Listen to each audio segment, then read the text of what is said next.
Good morning, small business community. My name is Leland McFarland. I'm with Small Business Trends, and you have arrived at the Small Business Spotlight. I have had an interesting week.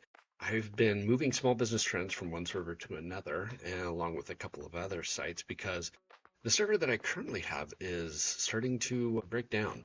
Some of the drives are going bad, and instead of having them repair it and possibly deal with some data loss, I've been just working on getting that fixed. It's been an interesting process, and in the process of doing that, they had sales going on for the server that I bought at 55% off. So I was able to land a $1,200 discount over the course of the year by switching over to a new server. So you know how much I talk about deals. I love deals, and being able to save $1,200 by doing about a day's worth of work. Yeah, totally worth it. So I've got a great show for you today. I am going to slideshow this up. Let's get into the news. All right. First up, we have the eBay Foundation has introduced the Global Give program, granting nearly $3 million to over 30 nonprofits across 10 countries. This funding aims to break down barriers for entrepreneurs, especially those from underserved communities.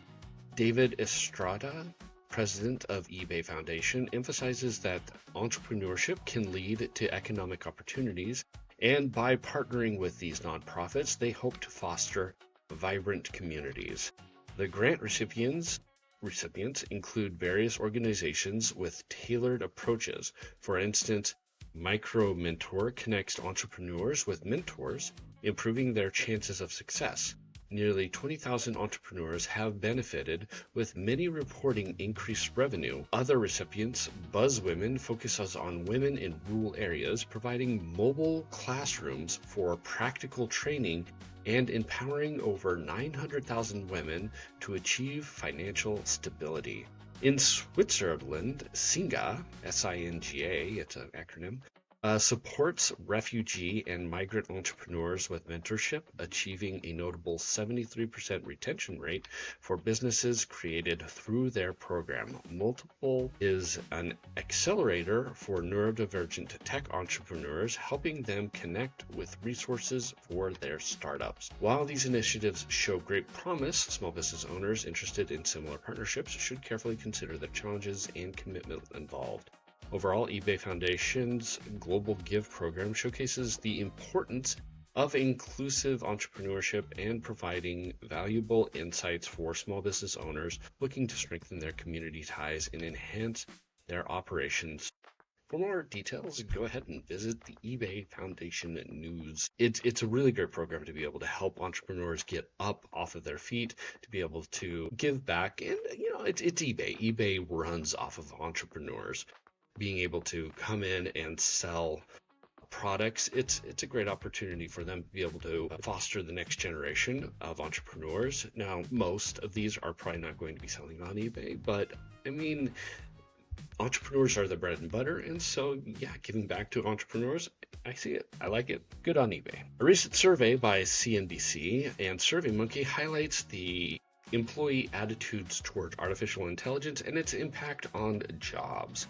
Conducted in Q3 of 2026, the survey reveals that 62% of employees are optimistic about how AI can boost workplace productivity, suggesting that small business owners should use AI not just as a tech upgrade, but as a tool for growth. Small business operations can leverage this positive sentiment by adopting AI tools like customer relationship management systems and automated marketing solutions, which can streamline operations and free up time for strategic planning.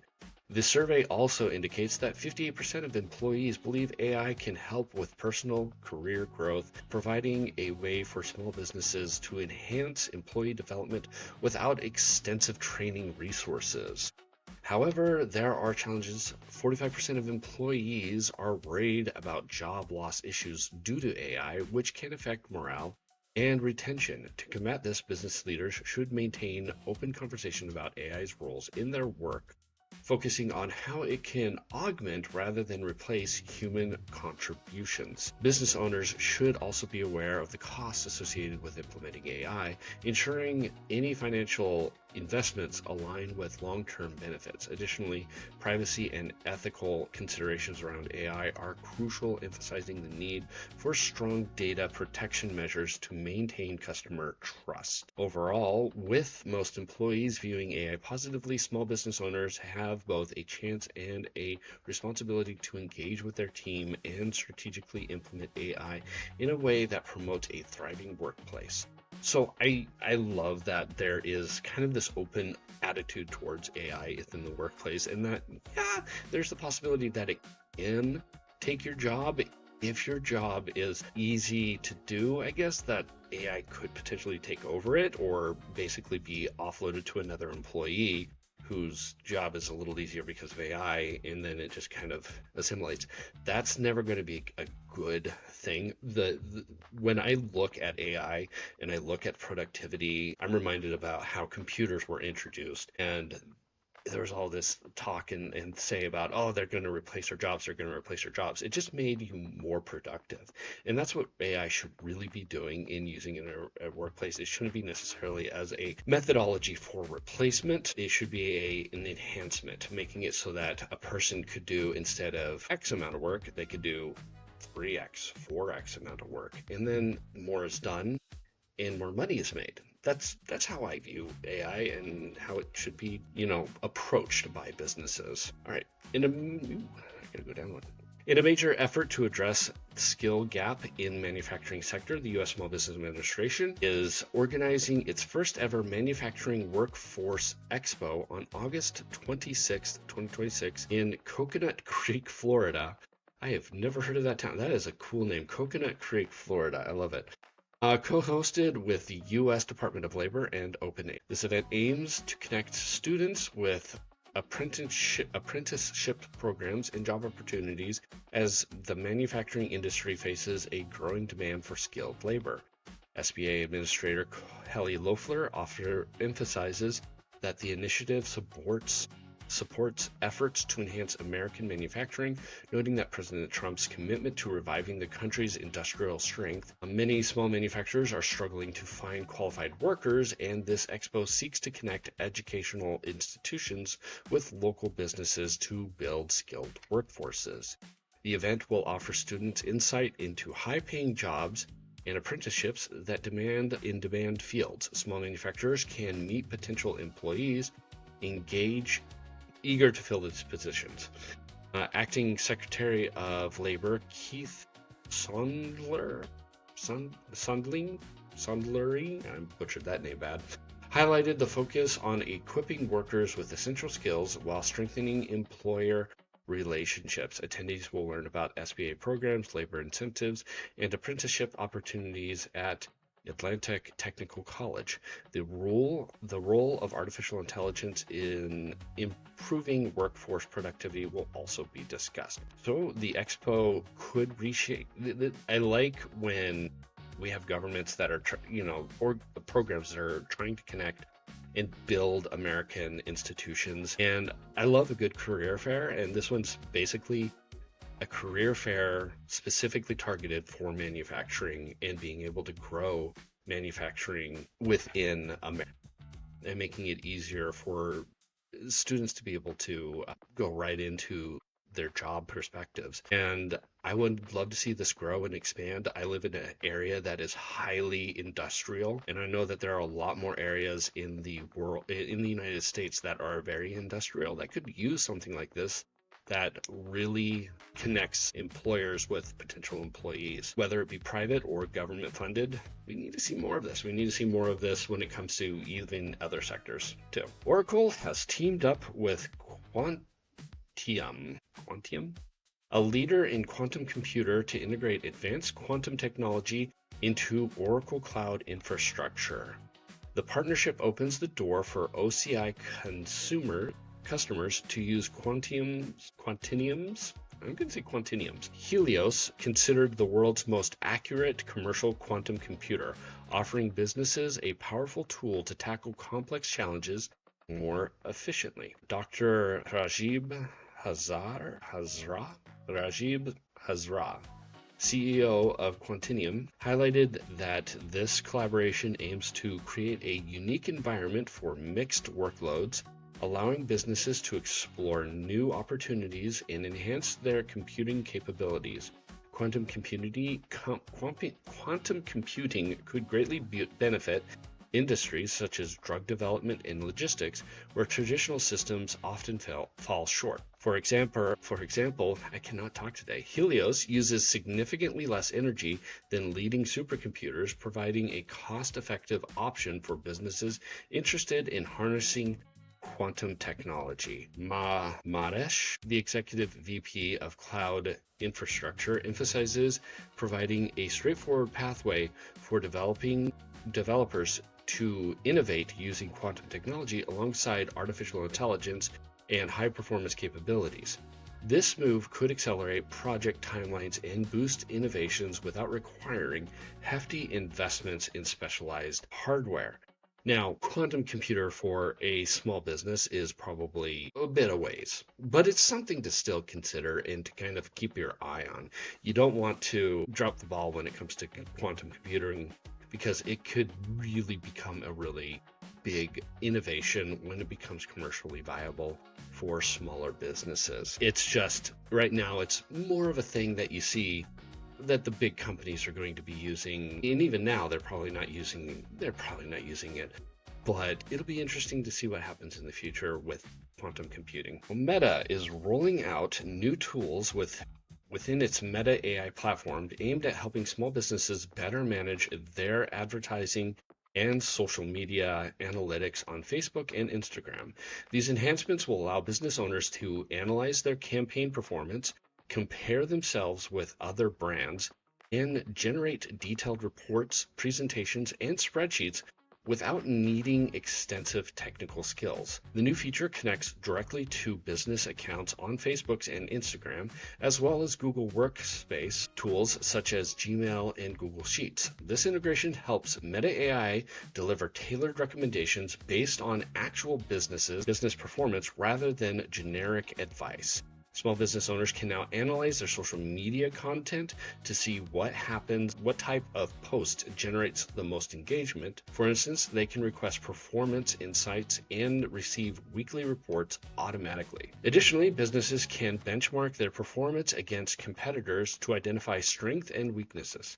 For those investing in advertising, the platform can evaluate ad campaigns, find patterns in successful ads, and suggest advertisements to optimize budget use. Importantly, Meta AI also creates business documents and automates recurring tasks, helping business owners save time and streamline processes. Early users have praised Meta AI for its tailored insights that specifically address their unique business needs. While these new tools are initially free, there may be a subscription service called Meta One for more extensive features in the future.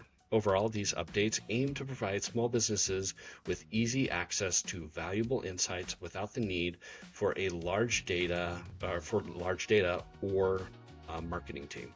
And that right there is, I love when these little things come out to really help the small business. Being able to kind of cut out a marketing team, it's really nice. And I'm not the best when it comes to marketing. I've tried running ads here and there, and I've generally not been successful. And one of the things that really kind of turns me off when it comes to Facebook is that it always seems like when I put money into Facebook, I get almost nothing out of it. And it feels like a giant waste of time, and I don't like that. So bringing in tools, bringing in AI, bringing in all of this initiative really helps sell being able to do marketing and doing it on your own. And so, yeah, I like it. All right, on to our deals for the week. First up, we have charging stations, battery backup systems. Woot has a really nice deal sale going on where you can get battery backup systems for a really good price. I use battery backup systems for my computers, for my internet. I have one specifically just for my internet, so that if the power goes out, I actually still have internet. I still have Wi-Fi, and one of these little systems can actually bring in, like, can power your internet for a good long while. I've had a lot of fluctuations with powers in the past, and so it's really nice to be able to work on my laptop with the little battery life that I have, be on the internet, not have to use hotspot or something like that, to be able to get good internet during a power outage. So if you want, I'm going to have a link in the description. You'd be able to pick yourself up a battery backup system for a pretty good price. While we're at Woot, Woot also has big tools on sale. These are a variety of different tools, and the thing that I really like about this is that if you're considering a business, a side hustle or something like that, this right here is where you kind of want to start. They have a stump grinder for, oh man, I think it was like $750 or something like that. They have tree limb chopper grinders for a good price. And you can get these, you got a truck, you can be able to start your own business. They have motorized wheelbarrows and baskets to be able to haul away, clean up yards. This is a really good way to get into a business without fully committing to a huge business. Be able to buy a piece of equipment for around $1,000, or even just rent something out. You don't even have to be the one that's doing the stump grinding. You could rent it out for $100, and then you're able to make a little passive money that way. This is from newegg.com. I've not actually used Newegg. I don't think I've used Newegg in this, but really good deal for a 34-inch. This is a 1440p monitor. It's curved, it's ultra wide, and it looks really good. For $170, I think it has free shipping. Yeah, got free shipping there. You can get yourself a really, really good monitor. MSI is a really good company, so if you're in the mood for a big monitor, and having an ultra wide monitor is a really good productivity tool, because it's kind of like having two monitors in one almost, where you could have one task on one side and another task on another side and be able to have them side by side instead of having multiple monitors. Really good price. Go check it out. I'll have a link in the description. And then from Staples, we have the HP OmniBook 3 16-inch with a Core Ultra 7 255U. It's a 2025 CPU with 16 gigs of RAM. It is getting incredibly hard to find any kind of computer with more than 8 gigs of RAM. And in the past, I've gone, hey, yeah, this one's got 32 gigs of RAM. If you can find a brand new PC with like 16 gigs of RAM for a good price, it's good to jump on it. The RAM apocalypse has been crazy, but this really good deal. So if you're in the market for a new laptop, this one right here, not a bad choice. All right, on to our Reddit stories. Promoting my business feels like a humiliation ritual. I have been going around local spots talking about my new cafe I just opened, and most people seem uninterested.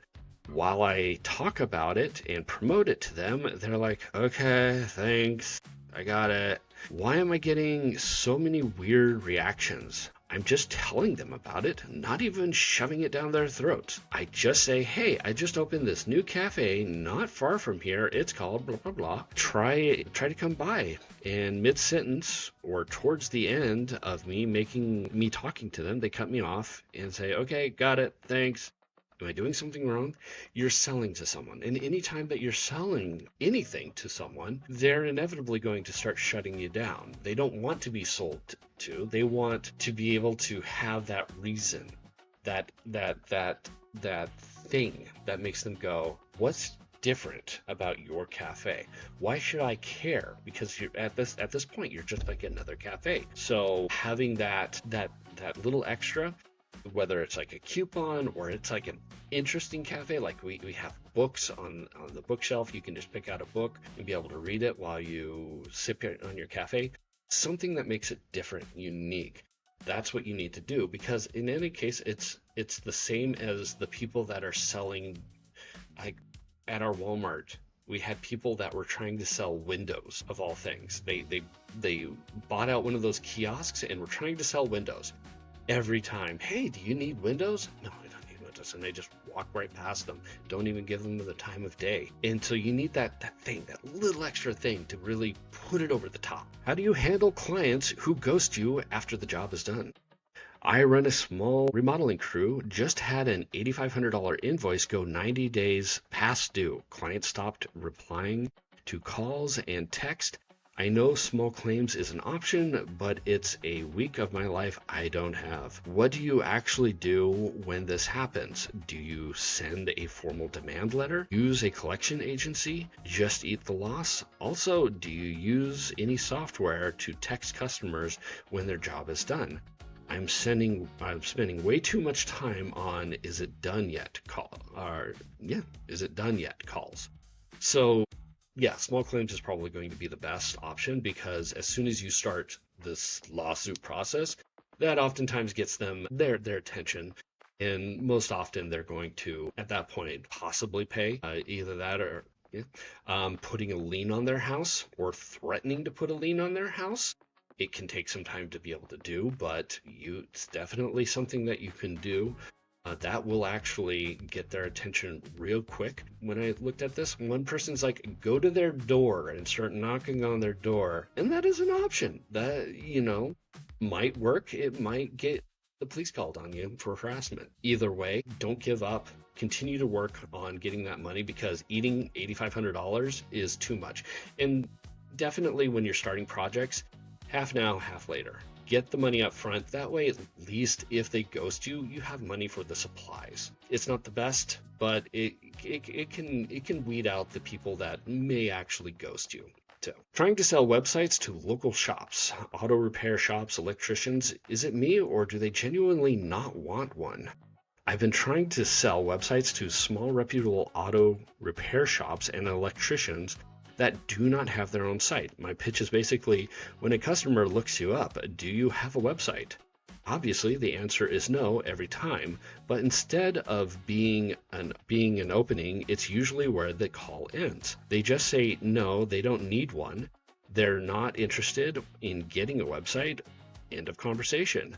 I keep wondering, is it actually my approach that's the problem? A few things I can't rule out. Maybe they genuinely don't see the value, and I'm making the case, and I'm not making the case well enough.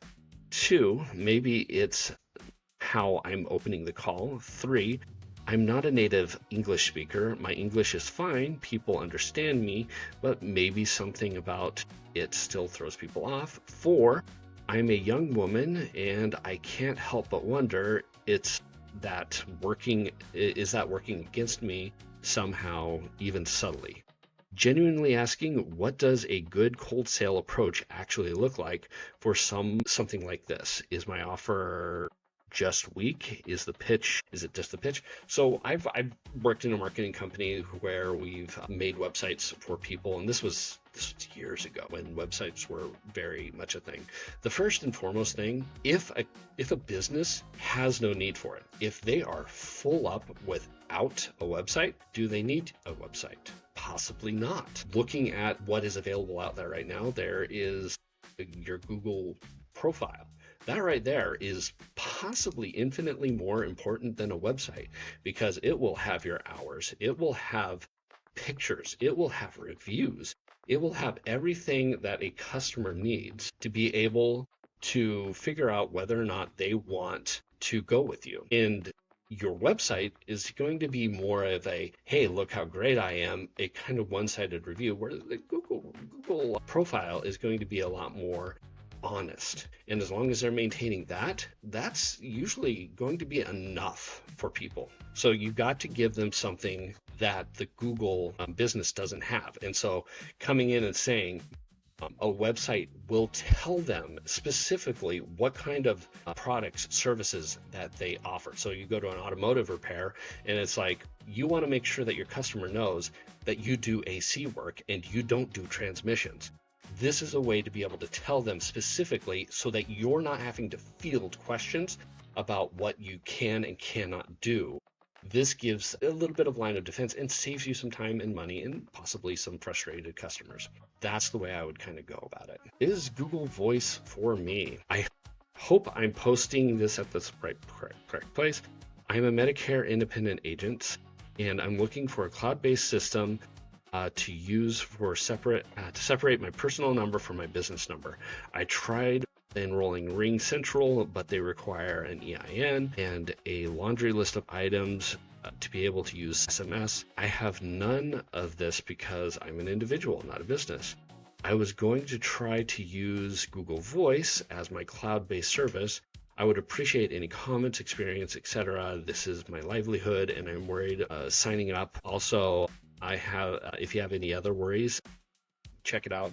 So I use, and can't remember them off the top of my head. Jeez, man, I cannot remember the name of it. But the one thing that I say about Google Voice is that there's potentially issues with scammers using the phone number ahead of time, and that could be potentially a problem when it comes later down the line. Man, I should have looked it up. There are other services out there that are pretty cheap that have SMS services, and if I can remember the name of the program that I use.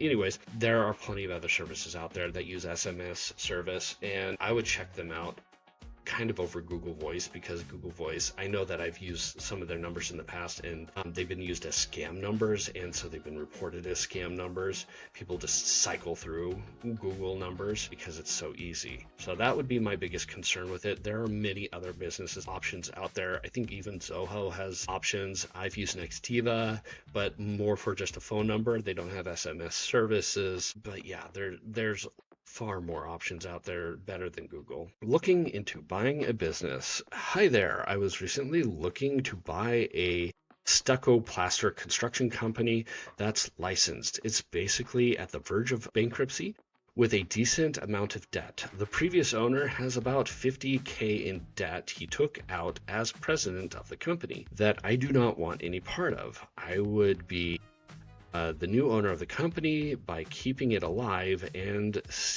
taking over the monthly costs that the owner cannot afford. Some bankruptcy for some back pay for the employees, paying back material houses, which are all totaling near $25,000. Is there any way I could take over this company and not have to worry about the debt? On good years, this business can do $1 to $3 million in revenue. I would love to know opinions on any advice on this. So before I get into my opinions, here's something here. As a business broker here, please be careful. Business sellers are on the brink of bankruptcy, can get desperate and say anything to pick up a little bit of cash. A lawyer will help you find any of the debt and confirm that the assets are free and clear. They will pull UCC and court records, IRS transcripts, and interpret debt contracts. Warning, an asset sale isn't enough. Even if you pay the seller, a bank may still have legal claim on physical assets. That right there is important. So say, just in what he was saying, say they pull out a loan on a truck and you're doing an asset buy. Well, there's still a loan on that truck. And if that loan doesn't get paid, the company can still buy that. I think, the loan company can still repossess that truck, even if you've bought it through an asset buy.